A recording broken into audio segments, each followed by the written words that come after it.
God says, "The last message from heaven has come for you, beloved. Listen closely, for heaven speaks in whispers, not in thunder. The word you are hearing now is not by accident. It is the last message prepared for you before you stand face to face with the very person you feel you cannot bear. Life is not happening to you from outside. It is rising from within you. That one who disturbs you, that figure you resist, is but the mirror of an unredeemed state living in your own consciousness. God's message comes not to condemn you, but to free you from reaction, from bitterness, from the chains of seeing yourself as powerless.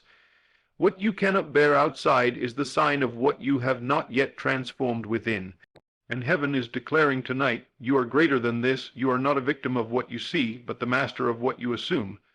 The inner word is heaven's last message. The last message from heaven is not a voice that shakes the mountains or a thunder that cracks the sky.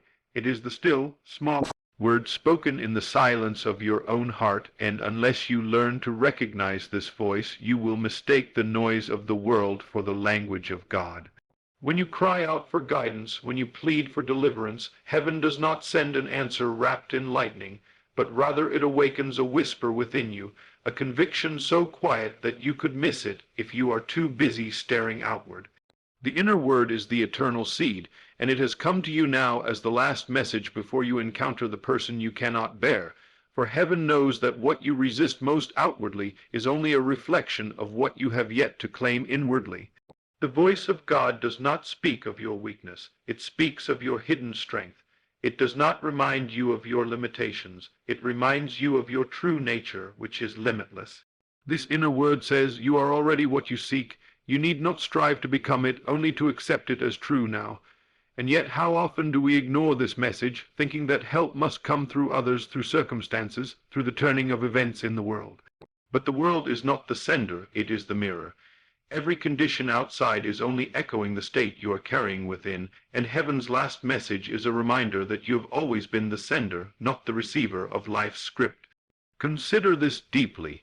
If God's final word to you is spoken inside, then the one you cannot bear outside is not there to destroy you, but to awaken you to the fact that you have given them power through your own assumptions. The unbearable figure is only unbearable because you see them through the eyes of the old self. Heaven whispers, change the vision, and the vision will change the world. If you insist on waiting for the other to change before you find peace, you will remain in bondage, for heaven never instructs you to control another, but only to master yourself. The inner word says, take your eyes off them and look within. Who are you imagining yourself to be? Are you imagining yourself as weak, rejected, mistreated, wronged? Then life, like a faithful servant, will deliver figures to play out that very story, and the one you call unbearable will continue to embody your own assumption. But if you dare to believe the last message, that you are free, that you are whole, that you are divine in essence, then the outer world must reshape itself in alignment with this new inner conviction. The voice within does not speak of revenge, nor does it say, bear with them a little longer. It says, rise above, transcend, walk in the awareness of your true being. For only when you take hold of this inner word will the unbearable become bearable, or vanish entirely from your stage.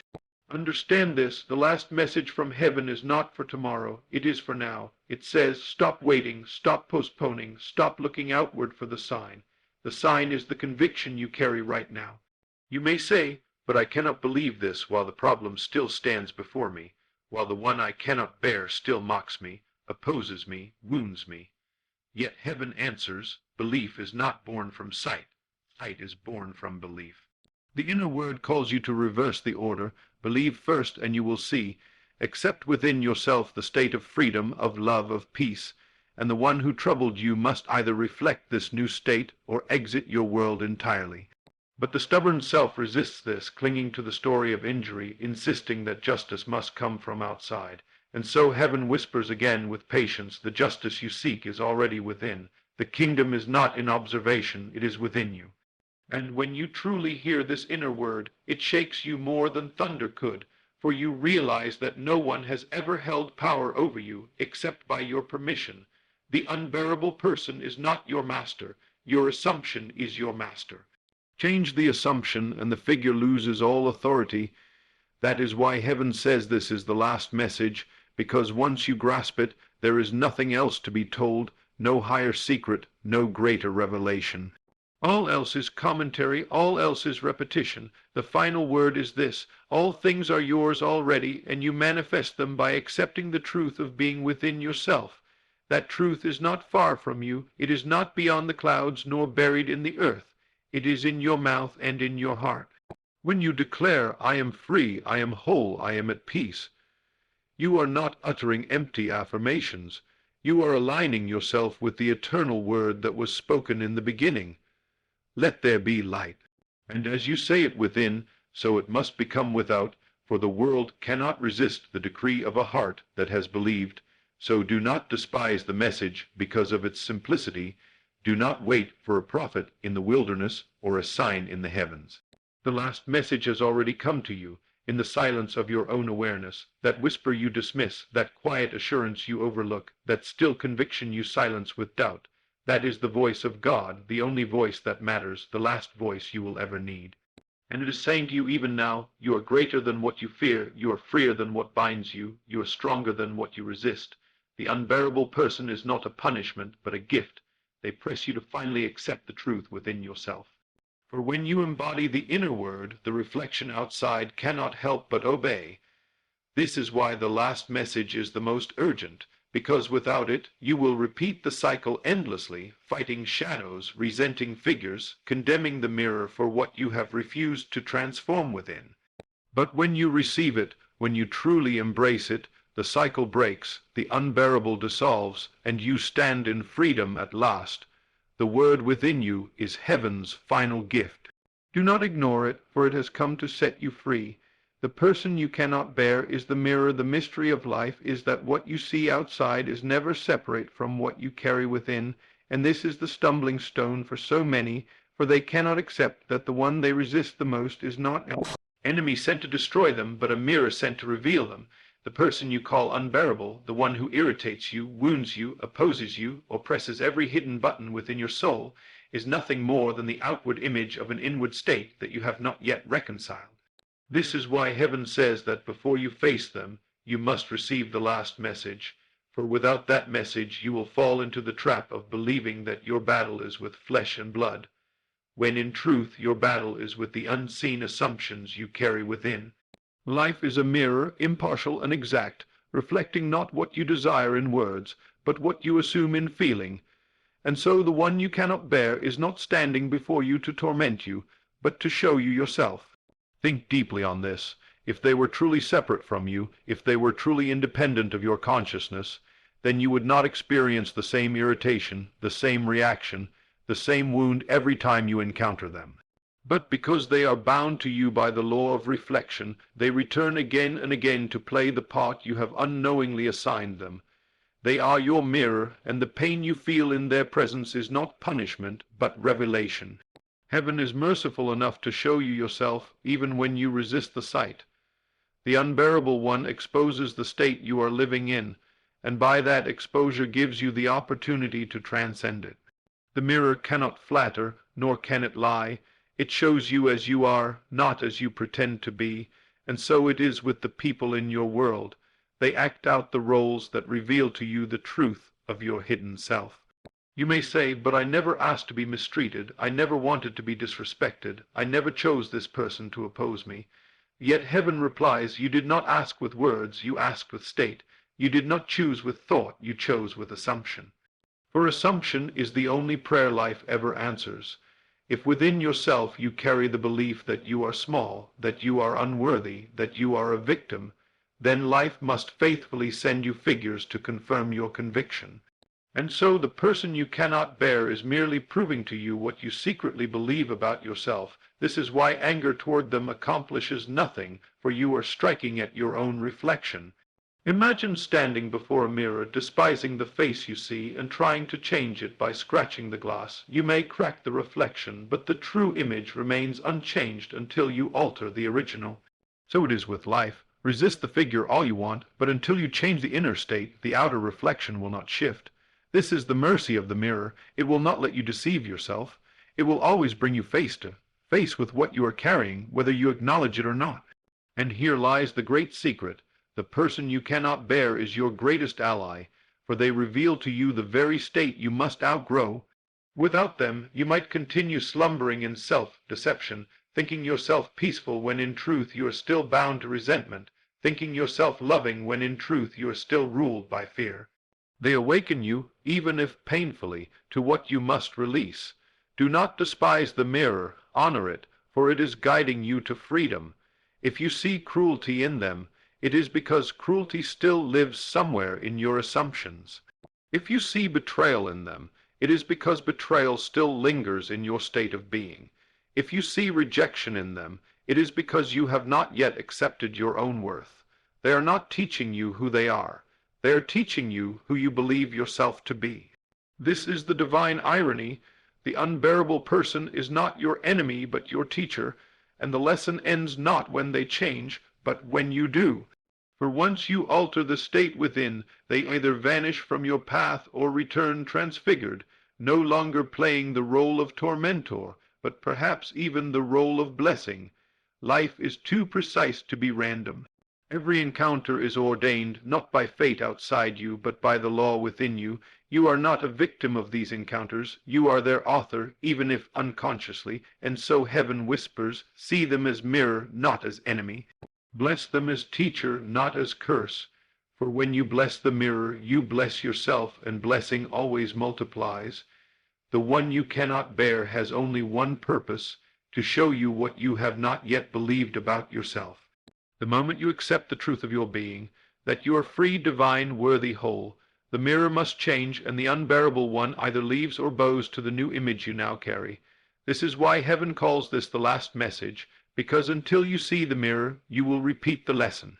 You will change cities, you will change jobs, you will change relationships, but the same figure will return in different forms, for you cannot escape yourself. The mirror follows you wherever you go, until you decide to change the image you project.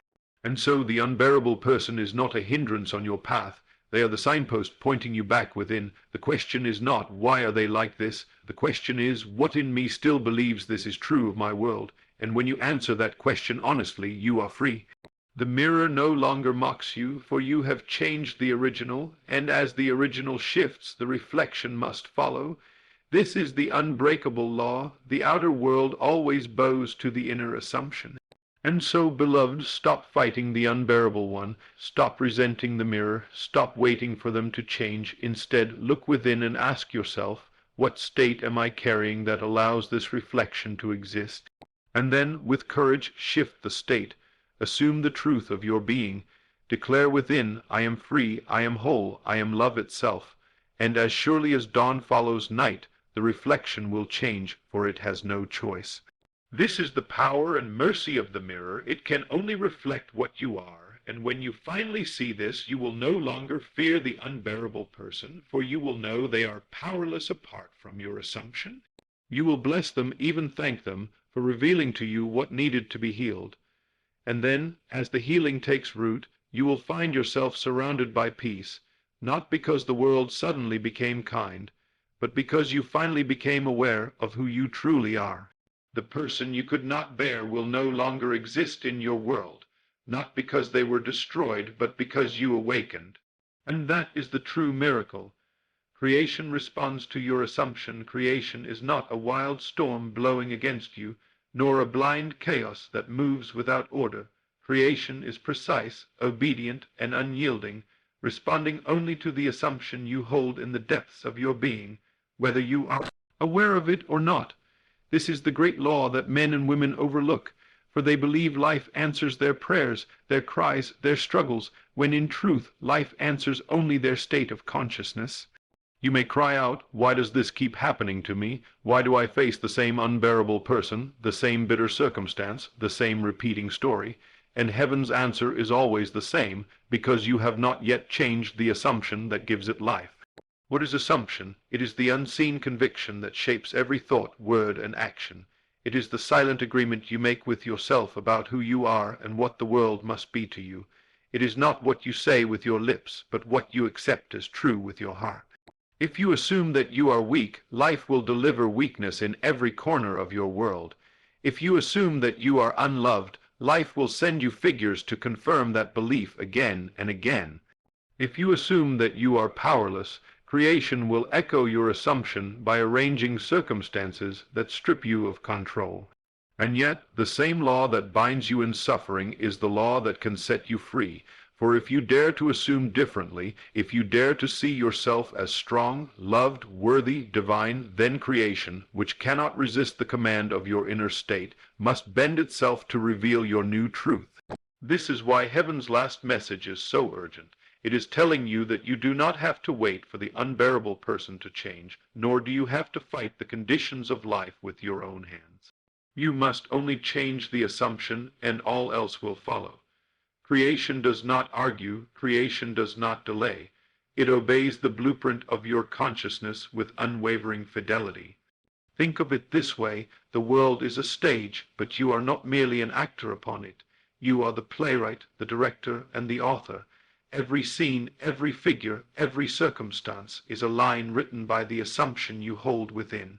The unbearable person in your story is not an intruder. They are a character given breath by your own script.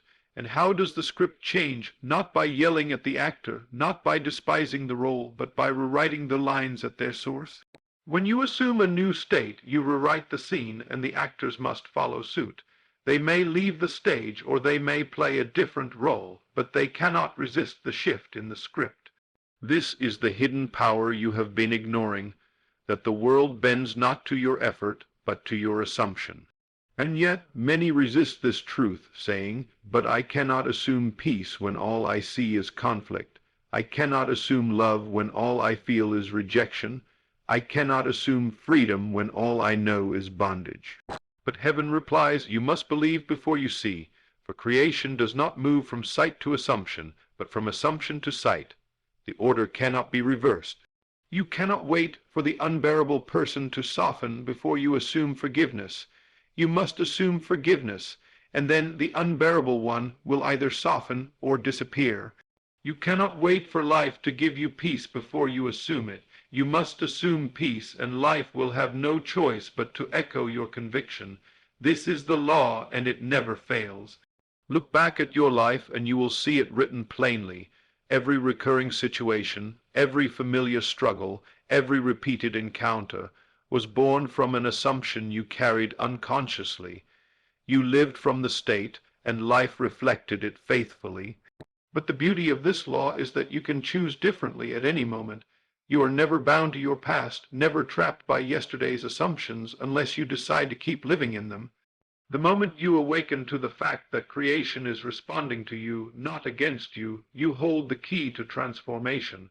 The unbearable person loses their power over you the instant you realize they are not dictating your state. You are dictating theirs. If you assume they are your enemy, they will play the role of enemy. If you assume they are powerless to harm you, they must bow to that truth. If you assume you are untouchable, divine, whole, then the mirror of life must reflect that image without fail. This is why creation is not your adversary but your servant. It does not decide, it obeys, it does not choose, it reflects, it does not create on its own, it only reveals what you have chosen to assume. And so the question heaven asks you tonight is not, what do you want, but what are you assuming? For you may desire peace but assume conflict, desire love but assume rejection, desire freedom but assume bondage.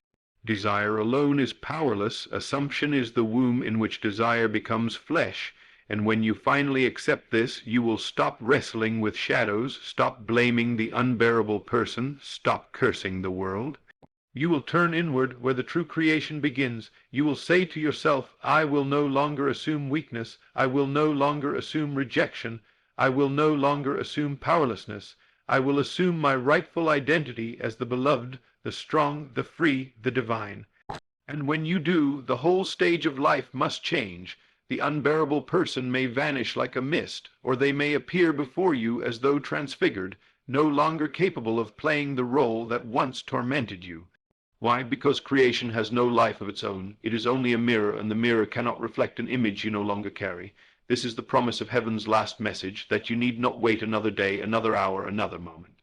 The law of assumption is immediate. As you change within, creation rearranges itself without.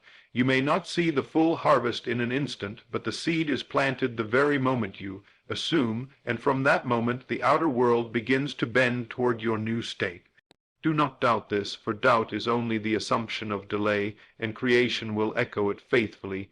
Instead, stand firm in the conviction of who you truly are, and let creation do what it has always done, obey.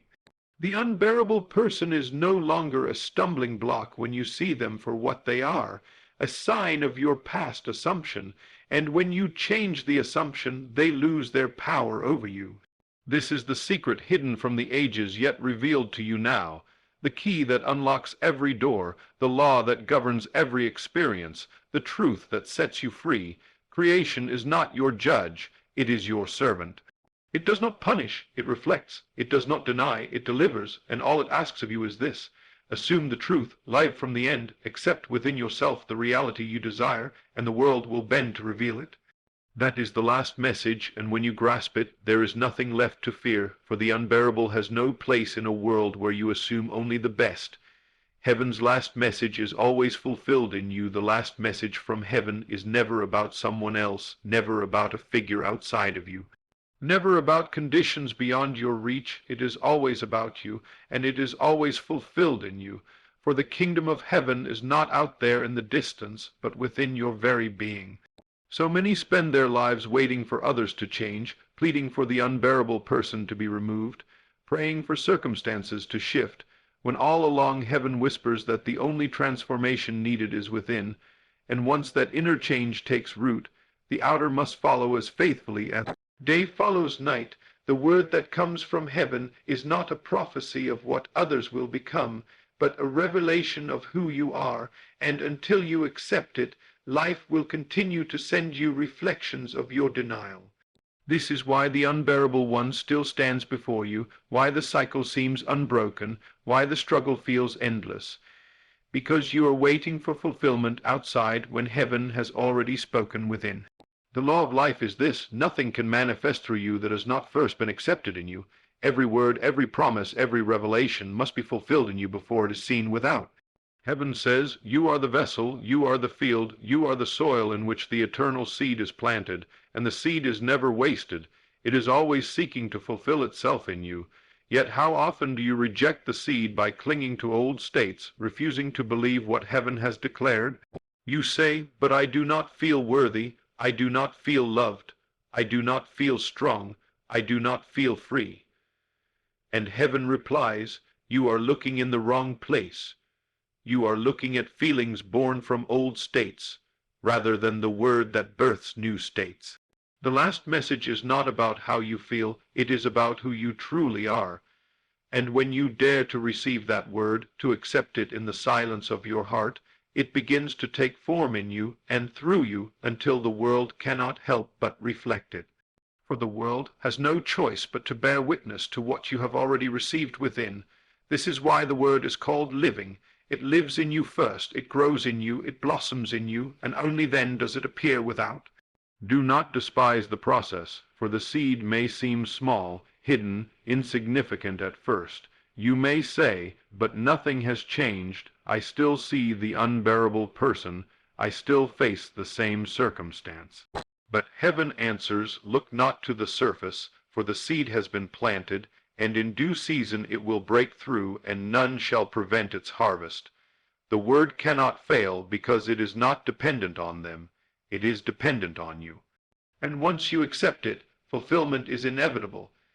Even the unbearable person becomes a servant of that fulfillment, for they will either be removed from your story or transformed into a witness of your change.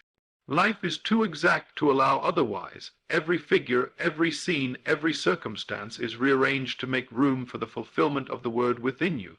But here is the danger. If you continue to reject the word, if you continue to cling to the old image of yourself, then the cycle repeats.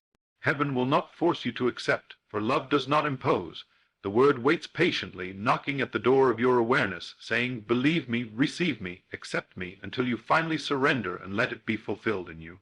And once you do, you wonder why you ever resisted, why you ever delayed, for the freedom it brings is greater than all you could imagine. The unbearable person loses their sting, the unbearable circumstance dissolves, not because they changed first, but because you allowed the word to be fulfilled in you. This is the secret hidden in plain sight. Heaven's message is never about them, it is always about you. The person you could not bear was not the obstacle, but the mirror showing you what part of the word you had not yet accepted. And when you finally accept, the mirror changes, for it has no life apart from you. Think of it like this. If you carry the assumption of weakness, life will send you mirrors of opposition to confirm it. But if you accept the word that you are strong, that you are divine, that you are more than a conqueror, then even the same figures will appear differently, playing new roles in the drama of your life. They cannot resist your new identity, for the law is unbreakable, the outer must yield to the inner. This is why heaven insists that the last message is always fulfilled in you, because if you wait for others, you will wait forever. The unbearable person is powerless to change until you change. The promise of peace, love, strength, freedom is already within you. It is your inheritance, and the moment you believe it, the moment you receive it, it becomes flesh in your world. This is the meaning of fulfillment, the invisible word taking visible form, and when it happens, it feels as though the entire world has conspired in your favor, but in truth it was your own being responding faithfully to the word you finally accepted. There is no power outside of you greater than the power within you, for the kingdom is within. And so, beloved, stop resisting, stop delaying, stop waiting for heaven to thunder once more. The last message has already been spoken. It is that you are free, you are whole, you are loved, you are divine, and nothing outside of you can change until you accept this truth within yourself. Once you do, the unbearable becomes bearable, the enemy becomes friend, the storm becomes calm, and the impossible becomes possible. Not because the world decided to favor you, but because you decided to believe what heaven had already declared. This is the eternal pattern, word, acceptance, fulfillment, and it never fails. You have the power now to receive it.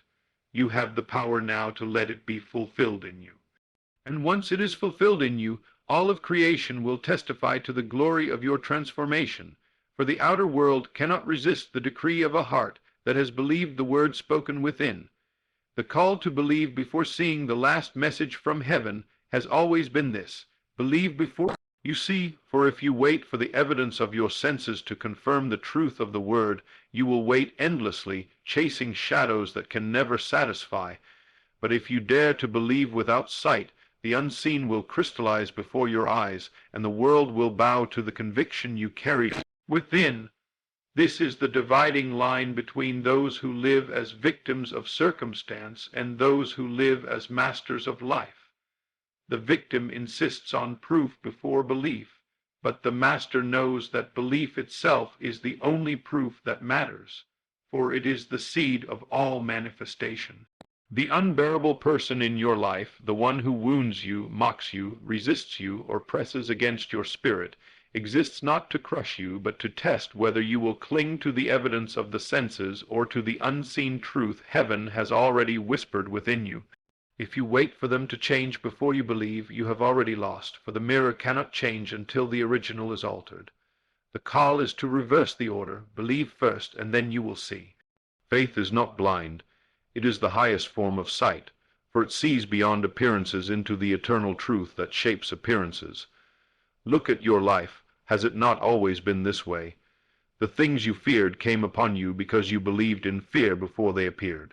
The betrayals, the rejections, the struggles, all of them were believed in before they showed up, even if unconsciously. You accepted the possibility of pain, and creation, faithful to your assumption, delivered it. If belief in fear was strong enough to bring forth suffering, how much more will belief in truth bring forth freedom? Heaven does not ask you to strive, to fight, to labor endlessly. It asks only this: believe. Believe that you are free even when chains appear around you. Believe that you are loved even when rejection stares you in the face. Believe that you are whole even when brokenness seems all you know. Believe that you are divine even when you feel most human. This is the last message, the final call. Do not trust what you see, trust what you believe.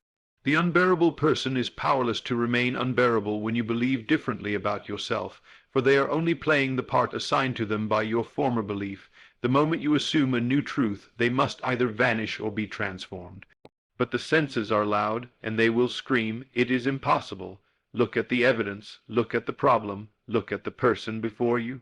Yet heaven whispers louder still in the silence of your soul, "Do not look at the things which are seen, for they are temporary. Look at the unseen, for it is eternal." This is the battle, not against people, not against conditions, but against the temptation to trust the evidence of the senses over the conviction of the spirit. The last message demands courage, for it asks you to believe what no one else can see, to stand firm when all appearances oppose you, to declare yourself free when the world calls you bound, to declare yourself loved when the world calls you forgotten, to declare yourself victorious when the world calls you defeated. And the miracle is this: when you believe, the world cannot resist. Creation bends, people shift, circumstances rearrange themselves, because belief is the law that governs them all. The unbearable person is either removed from your path or clothed in a new role, because the stage must reflect the new script you carry within. This is why heaven's last message is urgent, for the hour is late, and if you continue to wait for sight before belief, you will remain bound in the cycle of delay. The time to believe is now, not later. The call is immediate, not distant. The power is present, not future. You may think belief is difficult, but the truth is you are always believing, whether in fear, in doubt, in limitation, or in freedom, love, and truth. Belief is not foreign to you, it is your constant companion. The only choice is what you will believe. Will you continue to believe the old story, the one that has chained you to the unbearable, or will you dare to believe the word heaven has spoken, that you are more than what you appear to be? If you choose the latter, then life itself becomes your servant. The word becomes flesh, the unseen becomes seen, the promise becomes reality, and the world will look at you in wonder, saying, "How did this happen? How did the unbearable vanish? How did freedom appear?" And you will know the answer: "I believed before I saw." This is the final secret, the last message from heaven, the key that unlocks every door. Believe, and you will see, not the other way around. And when you live this truth, you will never again fear the unbearable person, for you will know they are nothing more than a fading shadow, powerless before the blazing light of belief.